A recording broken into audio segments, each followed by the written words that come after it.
Hello, and welcome to Bright Sun Better Photos. Today we're going to talk about how to make the sun work with us instead of against us.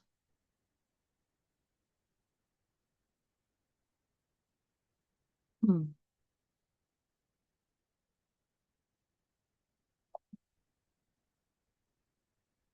Midday sun is not a stop sign. Start by reframing the problem. It's not a bad light, it's a demanding light.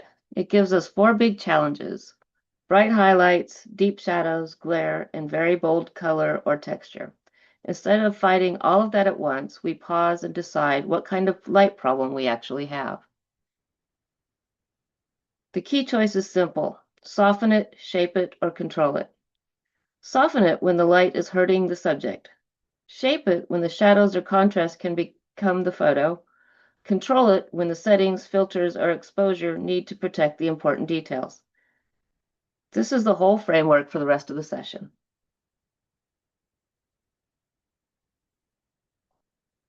Before you raise the camera, take a few seconds to read the light. This is the step that saves you from trying to fix everything later. First, ask where the sun is. Is it overhead, coming from the side, behind the subject, or bouncing off something like pavement, water, or a wall? Then ask, what is the brightest important detail? That might be skin, clouds, white flowers, water sparkle, or a bright shirt. Protect that highlight first, because once it is blown out, you can't get it back. Next, look at the shadows.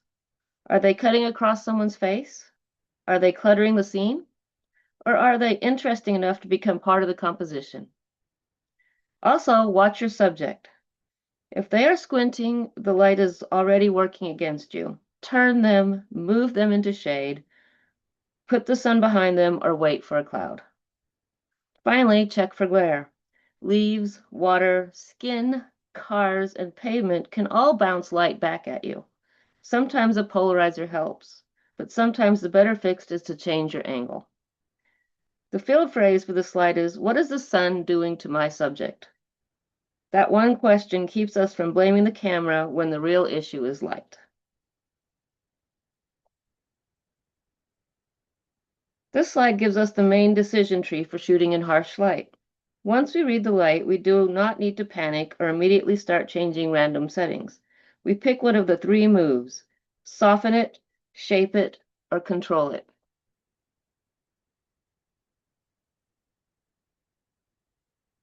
Soften it is usually a portrait-friendly move. Use this when the light is too harsh on the subject. Move into open shade, turn the subject so that they are on the shady side, use a diffuser or umbrella, or simply wait for a cloud. The goal is to make the light gentler. Shape it is when the harsh light becomes useful. Hard shadows can create leading lights, patterns, silhouettes, bold geometry, and dramatic black and white photos. This is where bright sun stops being the villain and becomes the graphic designer. Control it is the technical move. Use this when the scene is too bright or the highlights are in danger. Lower your ISO, use a smaller aperture or a faster shutter. Expose for the important highlights, shoot raw, and consider a polarizer or ND filter. The important thing is to not try all three at once.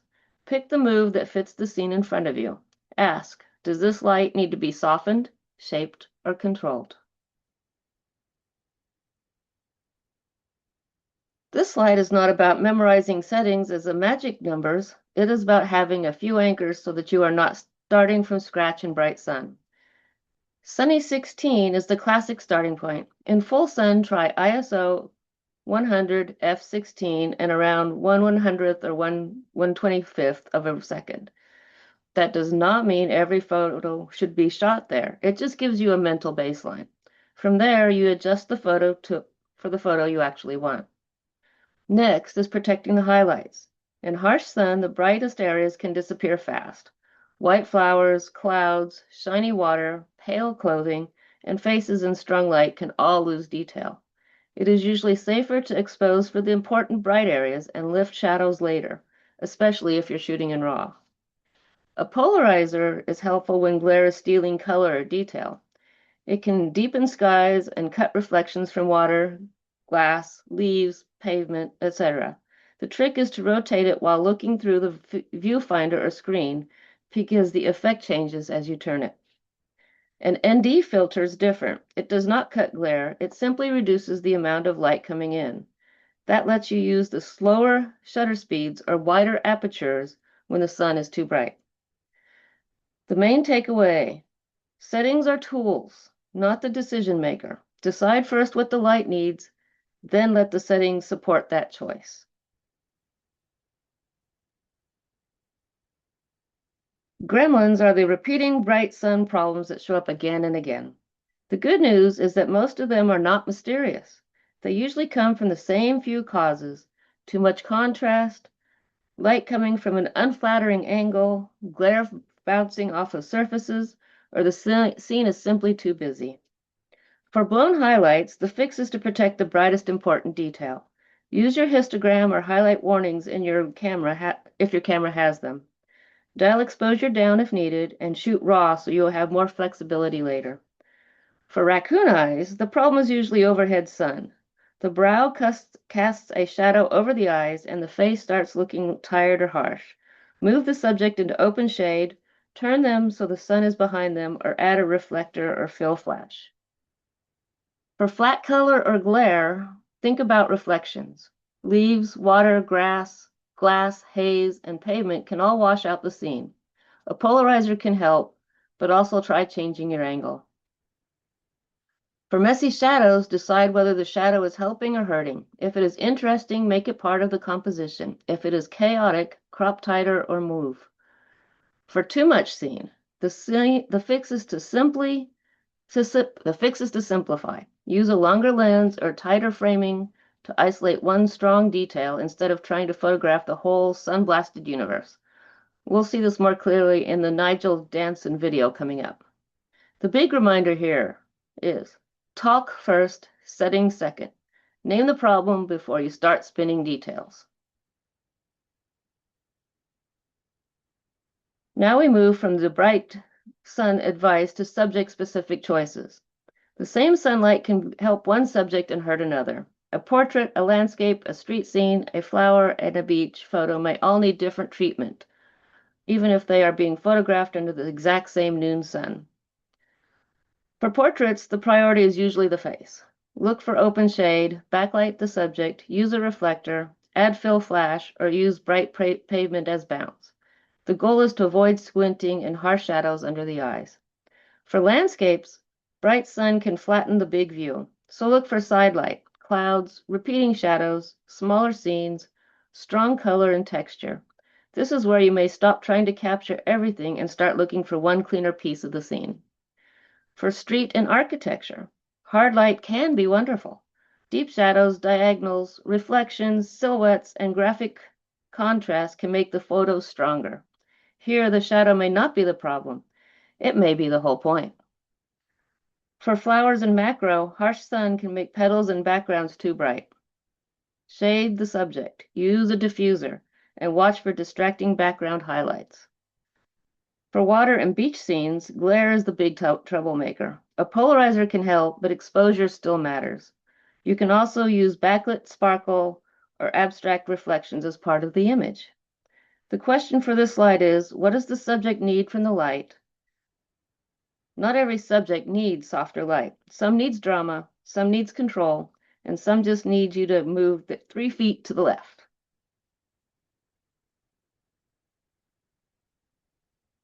Hey everyone, and welcome to a new video. There's no doubt about it, shooting in the harsh midday sun can be a challenge for the photographer. You have trouble getting nice colors and soft tones in harsh midday sun, and are your highlights all blown out and pure white? In this video, I'm going to give you some tips to protect against those harsh rays, but also some tips on how to embrace them and get them working for you, not against you. Stick around for my bonus tip where I'll teach you how to get the right exposure in bright light so I can take photos like this, even in bright daylight, without blowing out my whites. My name is Simon D'Entremont, and I make weekly videos giving you photo tips or taking you behind the scenes for nature photography. Subscribe if you want to see more.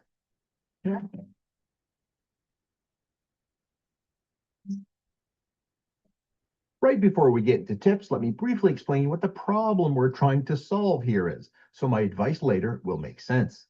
The issue here is that on bright sunlit days, the difference between the brightest tones in your image and the darkest tones in your image is too great for your camera sensor to capture. Our eyes can squint and move around the scene to see different tones of bright and dark, but our camera needs to capture it all at once. Most cameras can only see 10 to 13 stops of dynamic range. That is the difference in tones between lights and darks.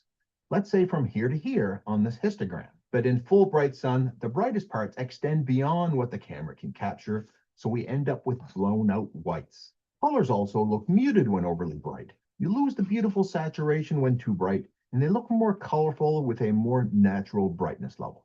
But what can we do about this? My first tip to handle that overly bright sun is to shoot in the shade.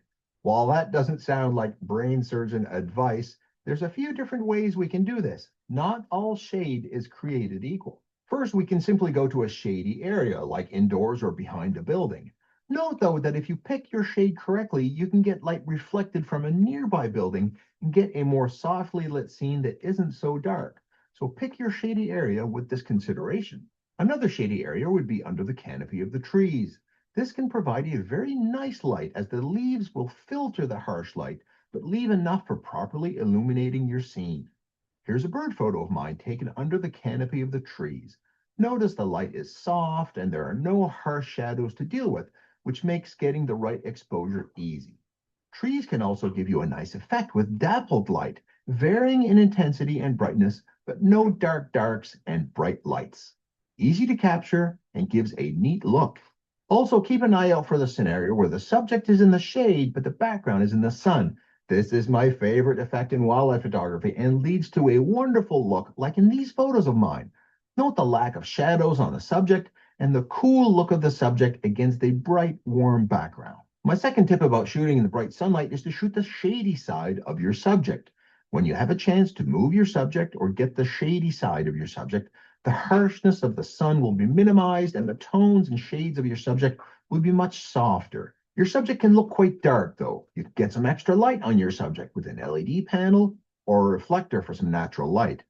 You can actually use a flash in bright daylight too, which may seem counterintuitive. You can fill in the shadows and allow your overall exposure to be darker, taming those highlights. Keep the flash power low. You're looking to fill in the shadows, not brightly expose your subject. That being said, you may end up in a backlit situation where the background and foreground may be very different brightness. If the background is much, much brighter than your subject, you need to decide, do I sacrifice the background to get the subject properly exposed, or do I expose for that bright background and have my subject be dark in the frame? Backlighting is both tricky and an amazing opportunity for dramatic photos, like these photos of mine. If you want to learn more about how to shoot in backlit situations, sign up for my email list and you can download my guide to shooting in backlit situations for free. Link in the comments below. Another type of shade could be one you create, like taking portraits under a translucent umbrella. You can include this in the scene or have someone hold it just out of view. If you can't find shade, make your own. You can also put up some fabric or sheer curtains in front of a large window, which takes the harsh edge off the light but still leaves enough to work with. Another tip for harsh light is one that landscape photographers use all the time, which is waiting it out. That means going to a great location and scoping out a great composition, but not taking photos yet. After their favorite composition has been selected and the camera and tripod set up, the next step is to wait.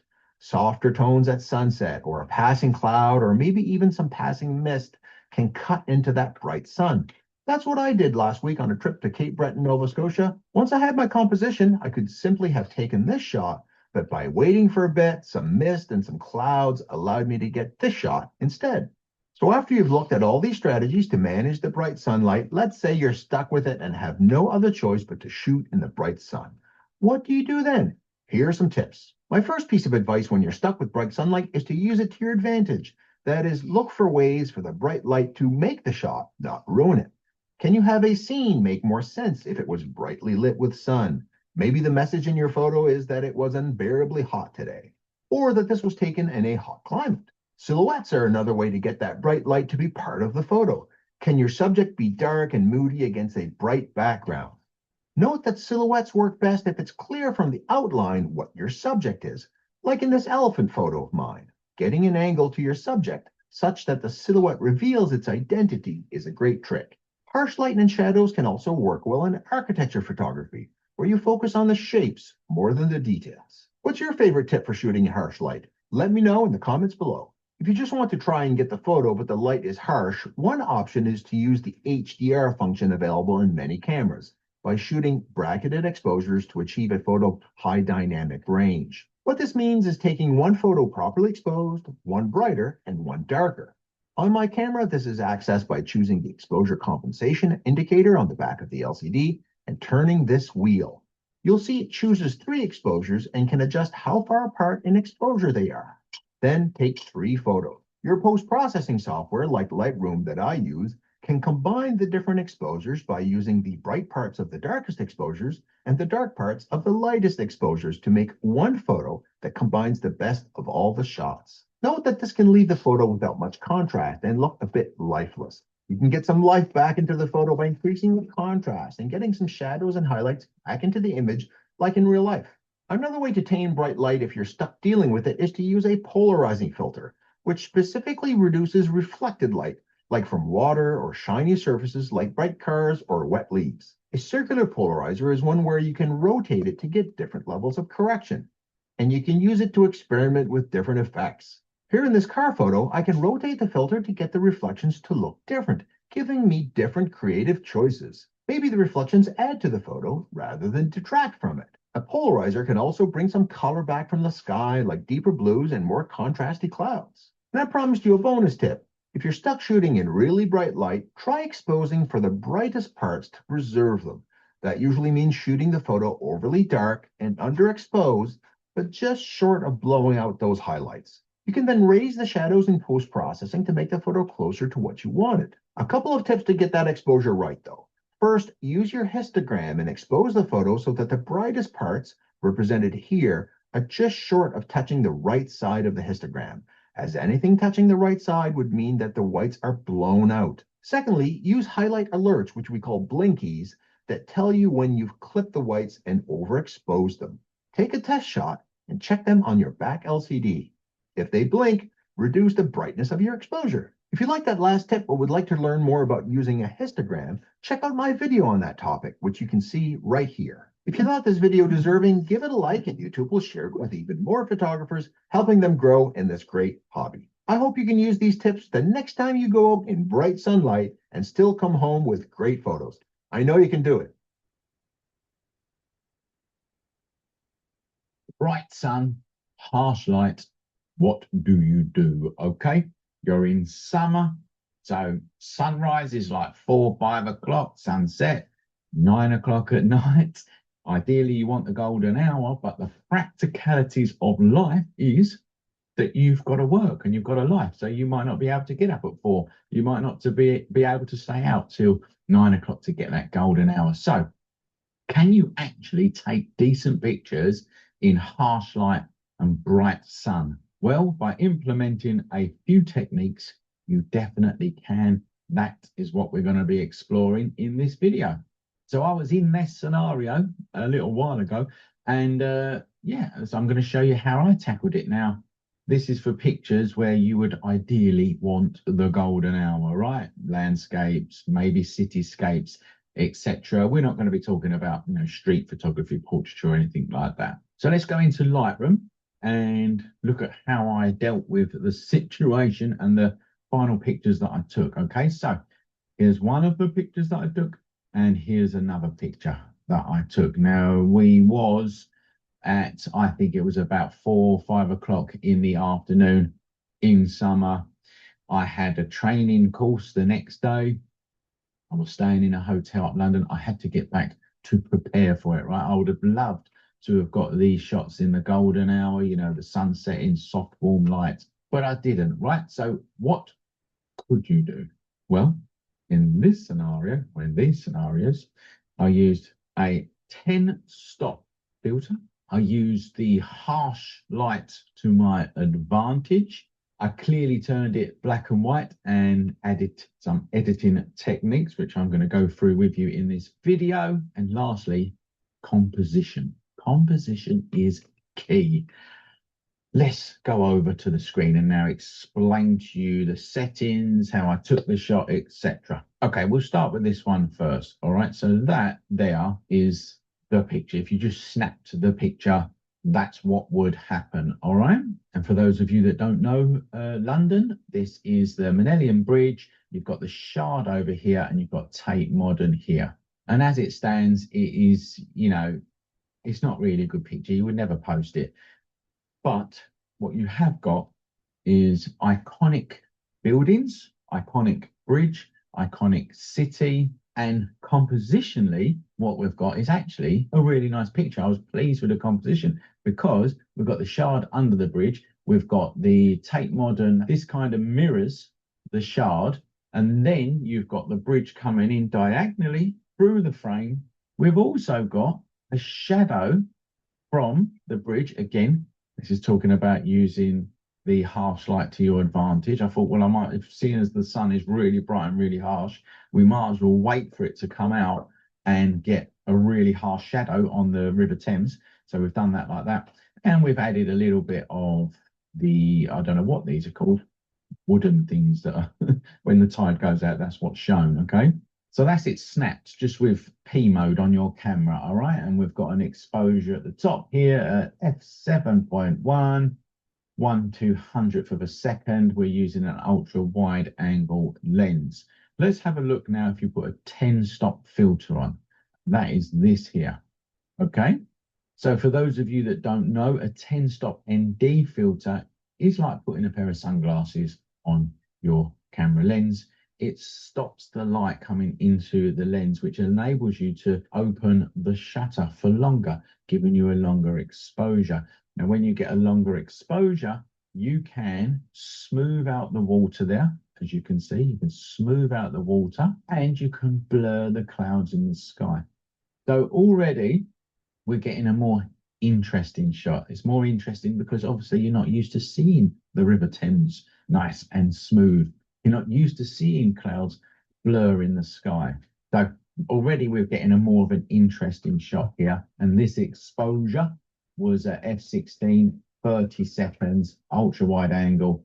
And I had to take the ISO down to 50 actually, because in the bright sun, even with a 10-stop ND filter, if it's really bright sun, you know, you need to slow that light down as much as possible. So on my camera, I could go down to ISO 50.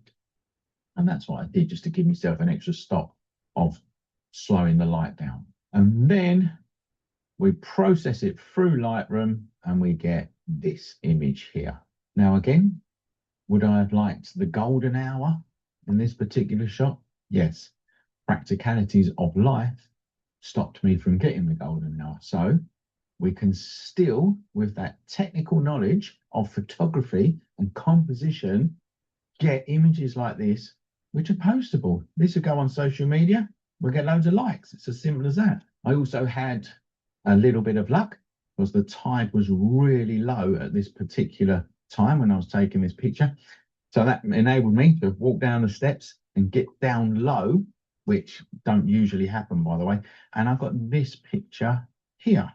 And again, composition is key. I've put these logs, I really don't know what they're for, in the foreground of the shot. That leads you into the bridge. Again, the bridge is coming diagonally. Really important with composition, diagonals. It's coming diagonally from the top right, leading you through the frame. We've got the Shard, an iconic London building, underneath the bridge here in this section, mirroring it again. We've got the turbine of the Tate Modern here. Like I said at the beginning, composition is key. Always keep that in mind. Think about things that are going to give you foreground interest, background interest, lead you through the frame. Think about balance in your composition. You know, I've got the Shard and the Tate here. Think about that balance. And let's go through the technicalities of it. So here is the snap of that picture, okay? This is taken at 1/200th of a second, f7.1 again, 17 mil it says here, but for argument's sake, it's ultra wide. And again, I've got the ISO on 50, probably because I've left it from where I had it before, but I just wanted to get a snapshot. I mean, you can see the compositions there in this image, but it's pretty boring still because we've got that harsh light, and you know, it's just not a good light. When you whack a 10 stop on, it looks like that. And this one was another 30-second exposure at f16, ISO 50. And now we're getting some interest in the shot because, again, we've got the smooth river, we've got blurred sky, and then we whack it through Lightroom. And then we get this picture here, which takes all that negativity away from that harsh light and turns it black and white and uses that harsh light to its advantage, which is what black and white can do, right? So we've got a really harsh light coming in on the bridge. We've got shadows. Look at the trees over here. The light's hitting it. It's giving it some contrast, same as the logs at the front. So we are using the harsh light to our advantage in a picture like this. Now, clearly, the editing is a really big part of turning these pictures from, you know, harsh light that's really not good into a half decent picture that you can post on socials. And that's what I'm going to show you next. But to summarize on the photography part, it's composition. Yeah, get your composition correct. And 10 stop, using a 10 stop filter so that you can make clouds streak in the sky or make water go smooth, because it's going to add interest to your image. All right.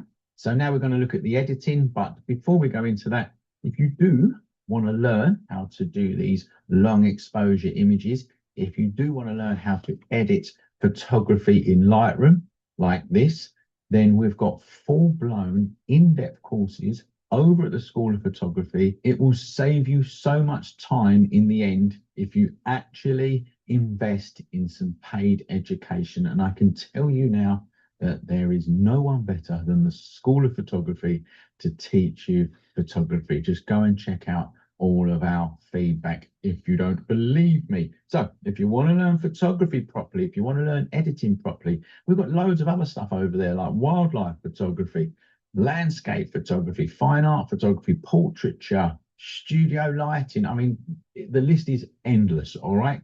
So come over and see us at the schoolofphotography.com if you want to learn how to do all of this editing, all of the photography, if you want to learn how to do it quicker, if you want to learn how to do it in depth. That's where we specialize. Okay. Now let's get into the editing of these images. So we're going to start with the first one here, the original one. Now, like I said before, we want to play on that harsh light. We want to make it part of the image. So we want to make sure that our editing does that justice. All right. So to start with, really simple, you click the black and white button at the top here and you start editing the picture in black and white mode, right? Then as you can see here, I've done my basic edits, which really does most of the hard graft, shall we say. And I'll just hide that effect and bring it back. I mean, look, there you go. Yeah, that is just the basic pan, which is really cool. I added an S curve into this one, as you can see. I've got a whole YouTube on using curves. If that's your thing, they're really, really good to use, particularly in black and white photography. Then if we come down a little bit further, I've got my black and white mixer panel here. Now, this is a really good panel to use for black and white photography, particularly if you're doing stuff with blue skies, for instance, okay? Because you can grab things like the blue slider here, and I can go like that and really darken down that sky if I want to, or I can bring it up and lighten that sky if I want to. I'm going to press Control and Z to undo that. And essentially what you're doing there is playing with the colors underneath the black and white effects. So if you're darkening down the blue, which would be the sky, in the black and white edit, you're actually making the blue sky black, okay? So an understanding of color in a black and white edit is really, really beneficial. The black and white mixer for black and white editing, definitely give that a crack. Okay, then we're going to come down to, I mean, under color grading, I was just mucking around, which is why it's got that eye symbol, but actually there's nothing there. So I didn't do anything in the color grading panel. Details, just sharpening things up. It's the classic sharpening of imagery. I'm not going to go through it in depth here, but you can check it out on the Lightroom course if you want to. And then we're going to go down to effects here. I'm going to open up that panel. This is a good one. It was just a very, very, very slight, as you can see there, very slight vignette. Okay, just around the edge. Okay, and there you go. And then we've got the masking. Now, masking is going to be brilliant for you. Let's go up to the masking panel. Look at all the masks. I'll start down from the bottom. Quite simply got a linear one coming in from the bottom left. I've got a linear one coming in from the top right. And that's to balance out the brightness of the scene. Basically, it was brighter down the bottom than it was at the top. So I just wanted to balance that out. And then at the top here, if I hide that mask, I've got the underneath, if you like, the underneath of this bridge selected. And as you can see, I've made some adjustments there to give it more contrast and make it look tough. And then we're going to go up to the other masks here. If I hide that one, that's the Tate Modern, you see. Just wanted to lift that up a little bit like that. And then we're going to go to the top one here, and the object select mask didn't quite do a good job, right? I had to select this section here separately and, you know, brighten that section up as well. All right, let's hide all of the masks. That's without any masking. Look at that, without any masking. And that's with all the masking, which I'm sure you will agree makes all the difference. Now I'm going to hide that masking panel. Now I'm going to click the before and after. You can see, look at that, look at the difference editing makes to your picture. And I can't stress to you enough how, if you want to take good pictures in challenging situations, because taking pictures in lovely conditions, so we say, the golden hour, it's easier, isn't it? Right? It's you know, it's the golden hour. It's lovely, soft light. But when you are faced with challenging conditions and, you know, you've got to produce something that's good, that is when your photography skills and your editing skills come into play. If you've got really strong technical knowledge of photography, strong knowledge of editing, you can get half decent shots in challenging situations. Let's go and have a quick look at the other one. Let's go back to loop view here, and we're going to go to the next one here. I'm not going to go through the full edit with you because all I simply did was sync the edits from the picture before. From this one, I synced them to this one here, and then I added the masks again. I didn't sync the masks over because the masking is going to be different in each picture, but that's what I did. All the edits are the same, or roughly the same. I might have made a few little tweaks, but the basic edits, the curve, etc., will be the same. And if I go over to the masking panel, the masks will be slightly different, okay, throughout. But you've still got things like the object select tool with the Tate Modern, etc. And if I hide all of their masks, bring them back again, hide them again, bring them back, and you can see the difference that masking makes. So the next time that you're faced with bright sun, harsh light, you can't hang around for the golden hour. Play with them techniques, okay? It's using a 10-stop ND filter, using that harsh light to your advantage. You know, look for shadows, look for high contrast, and use that to your advantage. Compose your shot like you've never composed it before. Right? Composition is key. And if you can turn an area into a really nice composition, think about foreground interest, background interest, leading your eye through the frame. And then it's the black and whiteness, right? This harsh light, you know, it's not nice light. It's too white. It's too harsh, you know, but it does work in black and white photography. So I've shown you briefly some editing skills there. Obviously, if you want to learn them properly, come over to schoolofphotography.com and check out the Lightroom course that we do there. So I hope you've enjoyed this video. If you have, you really need to do us a favor. You need to like, you need to subscribe, hit that bell button. Otherwise, you're not going to see our next video when we release it, okay? So engage with us. Leave a comment. We love to hear from you. Share it with your friends, etc. And I'm going to leave you with this. If you want to learn photography properly, come over and see us at theschoolofphotography.com. Bright sun, harsh light, what do you do? Okay, you're in Oops.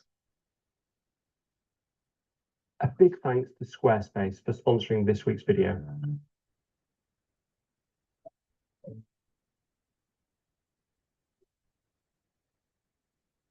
Morning everyone, fantastic to see you all again. So in this week's video, I'm going to talk all about light. We're going to get back into the field at Arran soon, but I want to say something about the video before I start. So first of all, I just wanted to give you a few tips about shooting in sort of harsher conditions, harsher light. So I go out, we have a look at some photos that I shoot, then I come back to my studio here and I'm going to share some of the photos, and then we'll go out for a sunrise at the coast.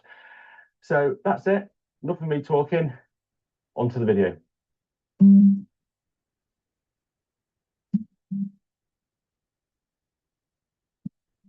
So I've just come down a really cool road. You've probably just seen that in the B-roll, but yeah, I am walking to a place called Glen Sannox, or Sannox, and I'm hoping to find some heather. To be honest, I'm not sure. I'll show you when I get a bit higher up. I'm not sure whether this is going to be a sunrise or a sunset shot, but oh my word, the mountains in the background look incredible. And put to some B-roll.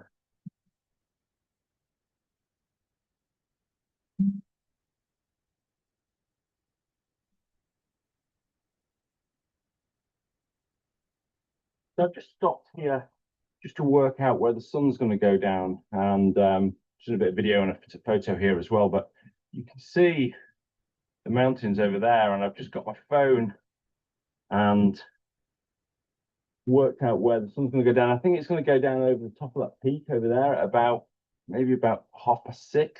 So I'm not going to get any really strong golden light here. But sunrise is over there, and it's going to cast light into the valley, but then it's going to be behind me. So it's a tricky location, this. I think it might work better, a little bit better in the winter, but obviously you don't get the heather then. Anyway, I'll keep going. When I'm shooting at sunrise and sunset, I'm not just looking for the golden light, that amazing light that you get that lights up the clouds and just looks fantastic, but it's the type of light you get. And I want to explain two things. So first of all, the contrast is reduced. So when the light gets lower and lower and lower, then you get a lot more reflected light into the shadows, and the highlights aren't as bright. So you get a lot less contrast between, as you can see here, a very shadowy and highlighted scene when we're nearly midday, basically. And then the other one is, because you've got lower light, then you get in a lot better texture in the landscape. So it's casting a light that's more sort of, what's the word? It's more sort of acute across the landscape. And that raking light, that's the word, raking light just brings out textures and things really well. So, you know, even a scene like this at sunset would look better, even if there was light on the trees, because you get less contrast. And that's something that's really important to think about. That doesn't mean, though, that you can't shoot great photos at midday. And hopefully, as we get further, I'll try and show you how I do that and how I deal with this harsh light. For this scene, by the way, I just wait until the light goes behind a cloud, because then you can get a good shot without these highlights and also annoying sort of patterns on the tree cast by the leaves. But I don't even got many clouds.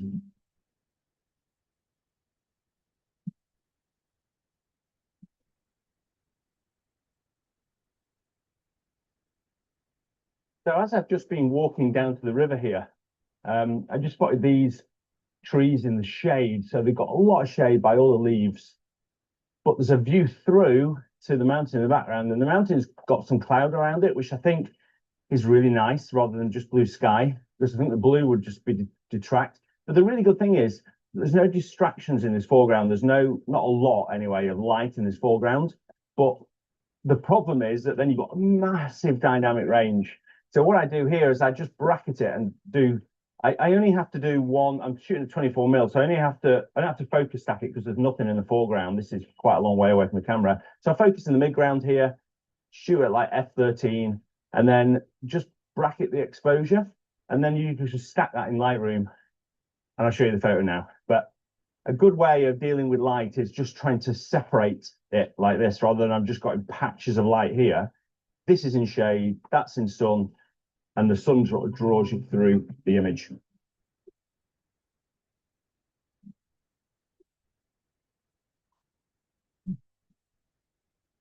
So this is a beautiful waterfall here.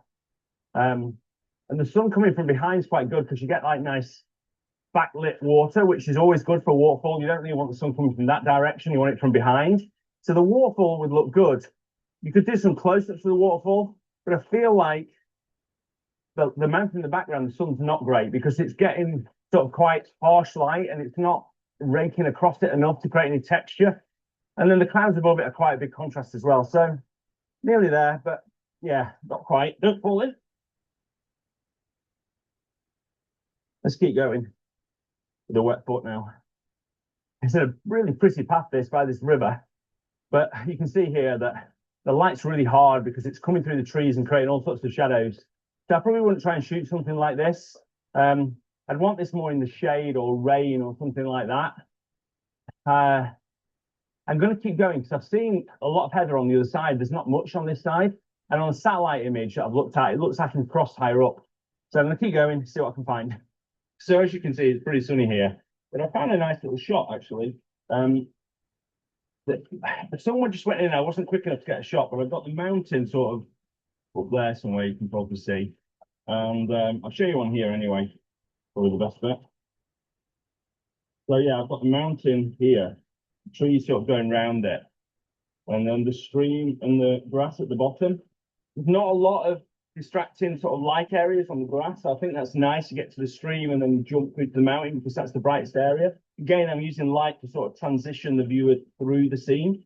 A top tip as well is a shot like this, just take it with your iPhone, because your iPhone automatically edits it. So I took, I'll show you the iPhone shot. I took this shot here with the iPhone, and it's really good. It looks really good. I think it really works. And there's a lot of midges.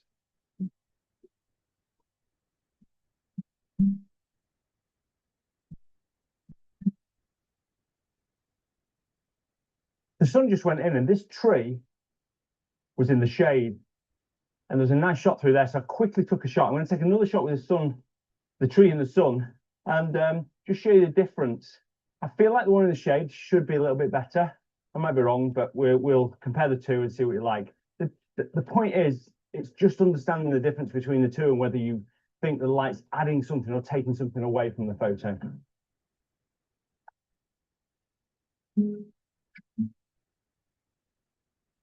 I've just walked past the other side of this. Proves you should look around. And there's a really nice shot back into these mountains. Typically, the light's not playing ball at the moment. I want light on the mountains in the background, but probably not on here. Because I want this to be, I think I'm getting enough reflected light on the side of the trees, because the reflected light is something to think about. The reflected light is, or diffuse light through the clouds. And the silver birch are really light, but the background mountains are quite dark. So either I need a lot of light on the foreground or a lot of light in the background. At the moment, I've got nothing. So I'm just going to wait. I'm going to do this vertically, I think, not horizontally.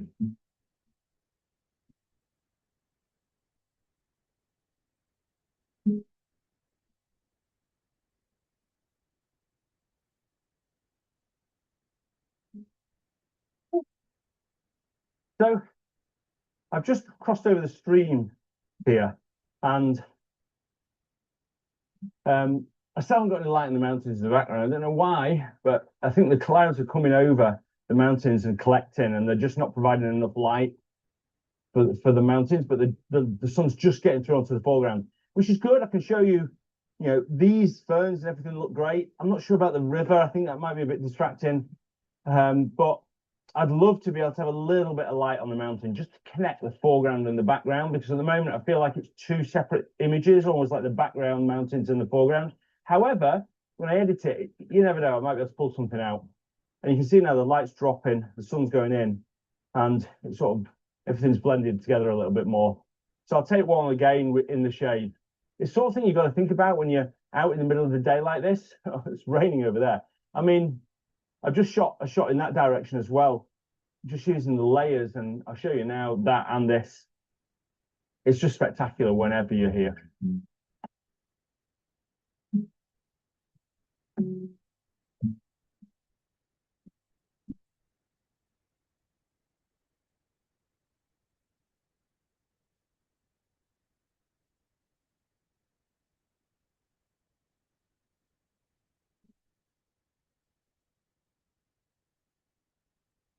So the plan is that I'm going to give a view of how I go about something like this in the middle of the day, like I just did down there, and talk a little bit more about some of the shots as I walk up here.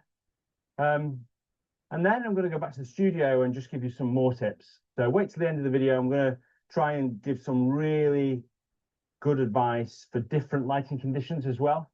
I may also then come back out and shoot at sunset, but I'm not 100% sure yet where I'm going to be and whether it's going to work for this shot. Actually, you can see this tree here. It was at the beginning of the video I started, it was in the sun, and now it's in the shade. And you know, you just get that separation when it's one or the other. So if the tree's in the sun and the background's in the shade, or the tree's in the shade and the background's in the sun. All the things to think about, but we also need to think about direction of light as well.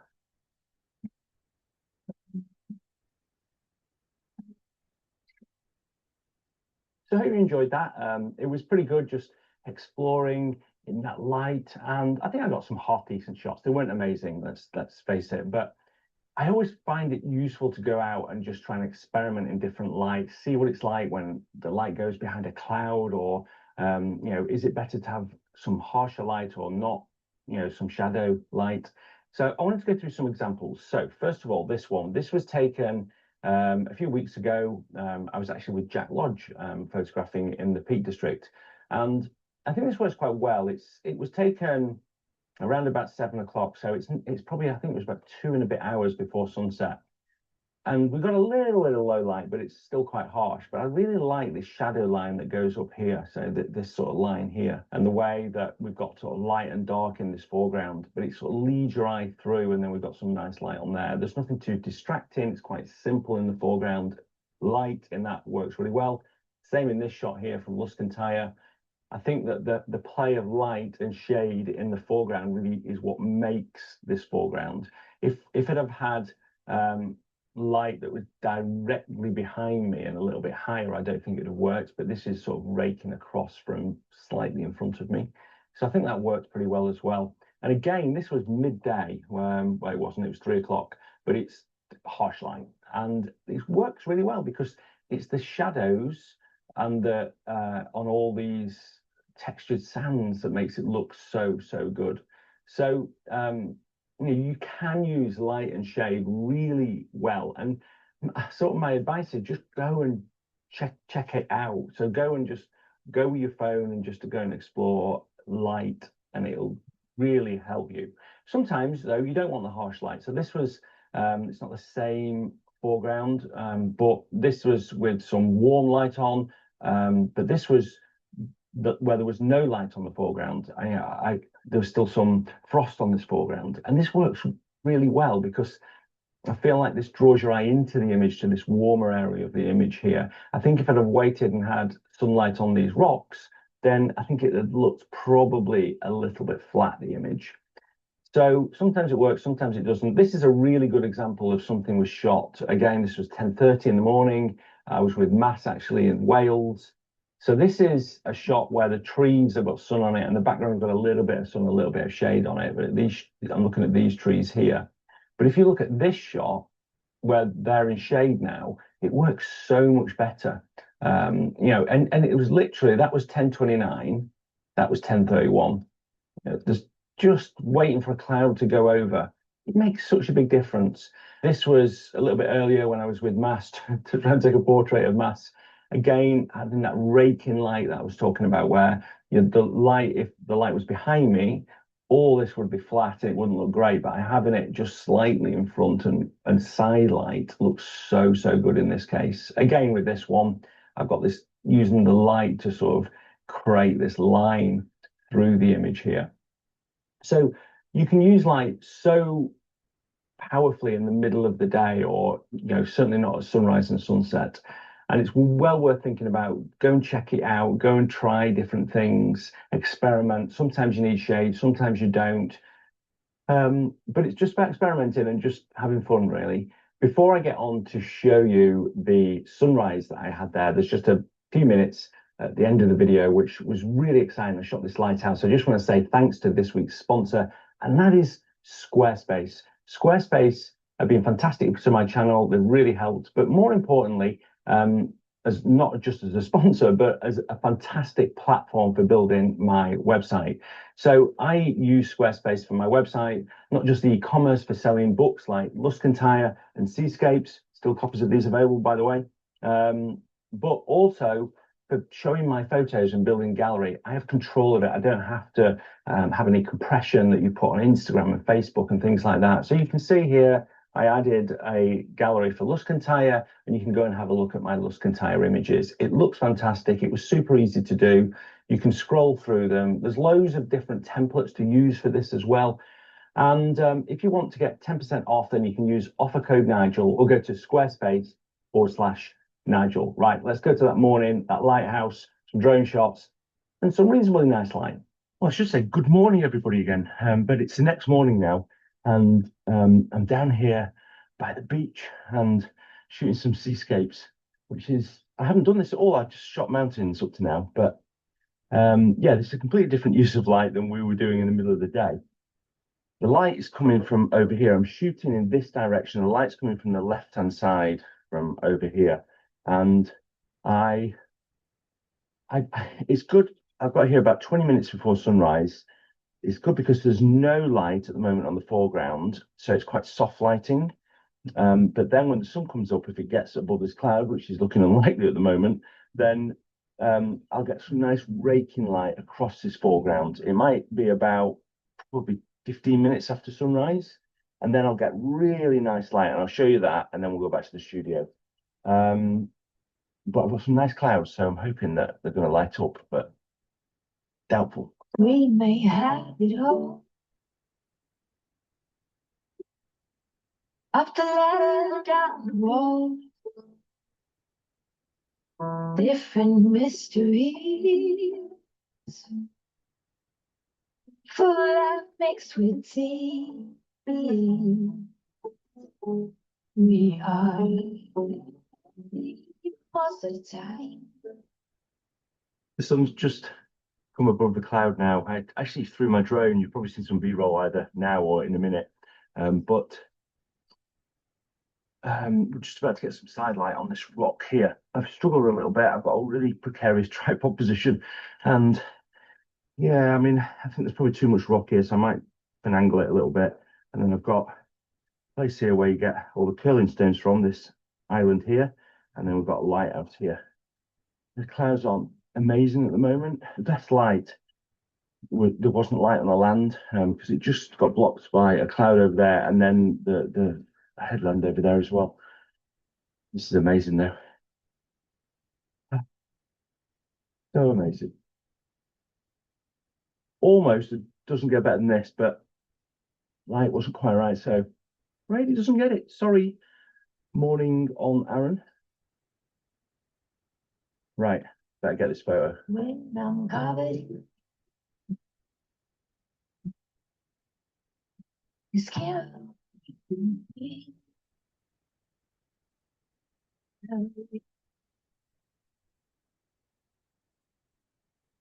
You know what?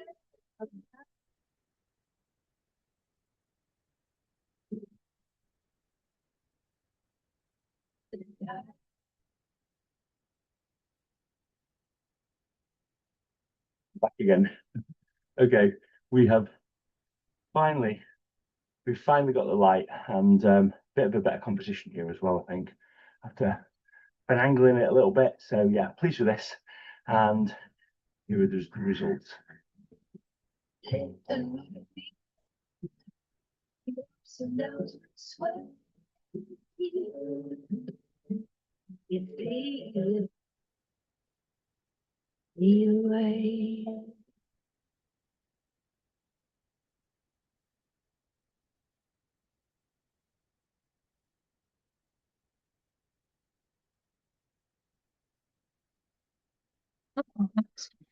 All right, so the practical idea is to stop trying to photograph everything in harsh midday light.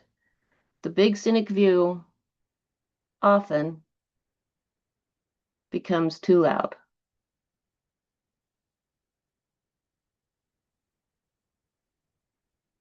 The sky is bright, the shadows are heavy, the colors fight each other, and the whole scene can feel cluttered. Neil's approach is to look at the smaller scene that actually likes hard light.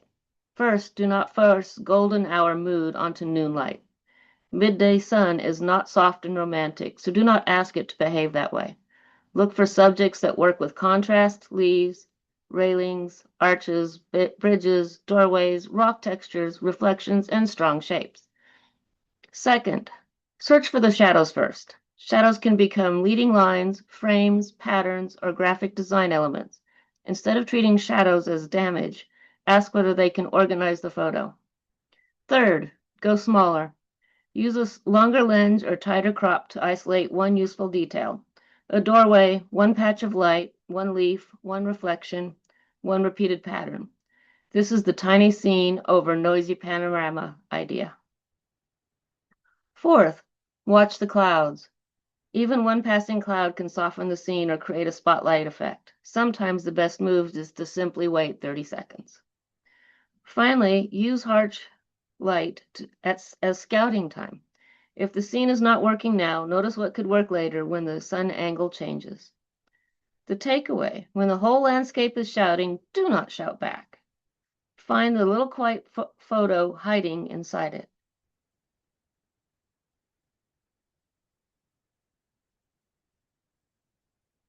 This slide is meant to be a simple field checklist, not a classroom checklist.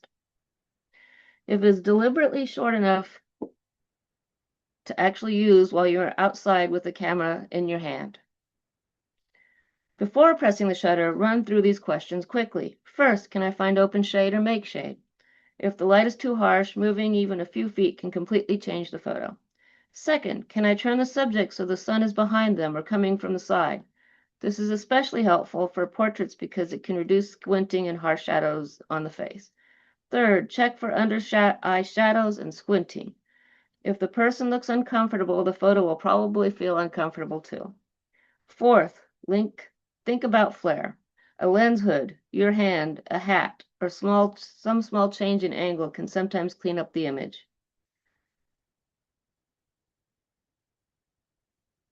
Fifth, look for glare. If the shine on leaves, water, glass, or pavement is stealing the detail, try a polarizer or change your position.